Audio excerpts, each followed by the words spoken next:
కోరికలు తీర్చి కొండంత దేవుడు కాశీబాగ్ వీర హనుమంతుడు ఏహ పరగ్రహ రుగ్మతులను రూపుమాపి అష్టైశ్వర్యాలు ప్రదర్శిస్తారని మెట్పల్లి మరియు చుట్టుపక్కల గ్రామాల ప్రజలు విశ్వసిస్తారు. కాశీబాగ్ హనుమంతుని మందిరానికి పడమట దిశన అతి పురాతనమైన చెన్నకేశవ ఆలయం, పురావస్తు శాఖ సందర్శించిన పురాతనమైన కోనేరు కలదు.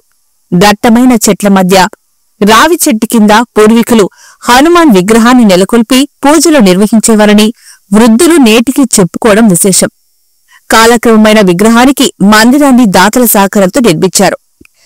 ప్రస్తుతం కాశీబాగ్ హనుమాన్ ఆలయ ప్రాంగణంలో శివాలయం మరియు దత్తాత్రేయ ఆలయం, నవగ్రహ మండపం, భారీ రావి వృక్షం మరియు వేప మేడి వృక్షాలు ఆలయ ప్రాంగణంలో ఉంటాయి.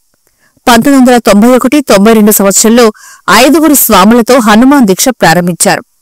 మెట్పల్లి పట్టణ ప్రజలే కాక చుట్టుపక్కల గ్రామాల ప్రజలు కాశీబాగ్ ఆలయంలో హనుమాన్ దీక్ష 41 మండలం, 21 అర్ధ మండలం, 11 రోజుల దీక్షలు గురుస్వాముల ఆధ్వర్యంలో భక్తులు చిన్నపిల్లల నుంచి వృద్ధుల వరకు మాలధారణ చేసి రామనామ స్మరణతో హనుమాన్ సేవలు తరిస్తారు.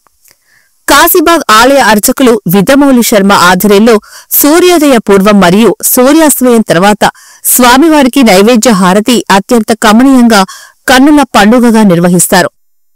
కాశీబాగ్ ఆలయం నుంచి 55 కిలోమీటర్ల గల కొండగట్టు ఆలయం వరకు మాలధారణ చేసిన స్వాములు పాదయాత్ర నిర్వహించడం ఆనవాయితీగా వస్తోంది.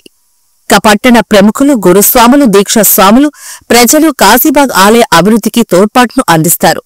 కాశీబాగ్ హనుమానుకు నమ్మిన భక్తులకు ఆయురారోగ్యాలు, అష్టైశ్వర్యాలు కలుగుతాయని భక్తుల ప్రగాఢ నమ్మకం. జై శ్రీరామ్, జై జై శ్రీరామ్.